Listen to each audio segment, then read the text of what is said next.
The transmission had been broadcasting across 17 star systems for 3 standard months when Commander Elena Vasquez finally decided to answer it.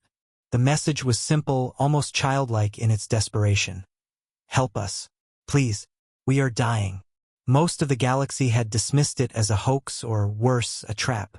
The Altarian Federation called it an obvious ploy by terrorists. The Rigel Consortium issued warnings against responding to unverified distress signals from unknown origins. Even the normally humanitarian Vegan Alliance deemed it too suspicious to warrant investigation. But Elena had never been one to ignore a cry for help, regardless of the source. Captain Martinez thinks we're insane, she told her navigator, Lieutenant James Morrison, as their modest rescue vessel Sanctuary dropped out of hyperspace near the coordinates. He called it a fool's errand led by cowards too afraid to make the hard choices. Morrison adjusted the sensor array, his weathered face creased with concentration. Funny how they define cowardice, isn't it? We're the ones flying toward potential danger while they hide behind bureaucracy. The source of the transmission materialized on their screens. A massive generation ship, easily 10 kilometers long, drifting powerless in the void. Its hull was pitted and scarred, some sections barely holding together. But what caught Elena's attention were the life signs. Millions of them, flickering weakly but still there. "My God!" whispered Dr. Rebecca Torres from the medical bay.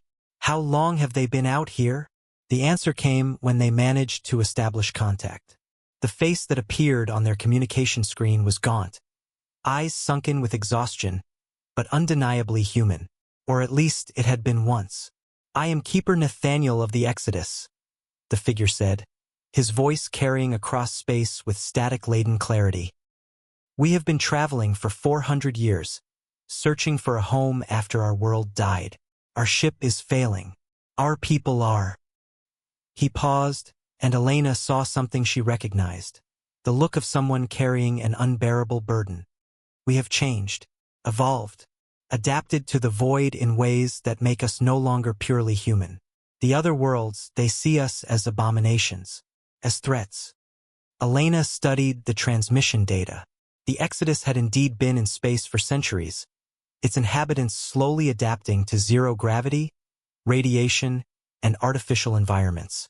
Their bone density had decreased, their skin had taken on a slightly luminescent quality, and their eyes had enlarged to better capture light. They were still human in mind and spirit, but their bodies told the story of adaptation, of survival at any cost. "The brave worlds call us monsters," Keeper Nathaniel continued. "They say we are no longer worthy of their help because we chose survival over genetic purity. Only you answered our call." "Why?" Elena thought of Captain Martinez's words, of the sneers from her fellow officers when she'd volunteered for this mission. The galaxy's heroes had all found excuses: military obligations, resource limitations, security concerns. It had taken the misfits, the outcasts, the ones labeled as cowards for their reluctance to fight in meaningless wars, to actually respond. "Because we understand what it means to be rejected," she said simply. "And because courage isn't about fighting. Sometimes it's about helping." Over the following weeks, the small fleet of cowardly ships that had answered the call, rescue vessels, medical transports, and converted cargo haulers, worked tirelessly to repair the Exodus and provide aid to its inhabitants. They shared supplies, technology, and most importantly, hope. Dr. Torres worked alongside the ship's evolved medics, learning from their unique adaptations. Morrison helped their engineers restore critical systems, marveling at their innovative solutions born from necessity. Elena coordinated with other coward captains, organizing supply runs and temporary housing.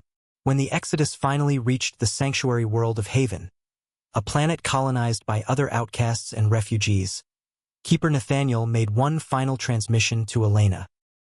"The galaxy calls you cowards," he said, "but you are the bravest souls we have ever encountered. You saw past our differences and chose compassion over fear.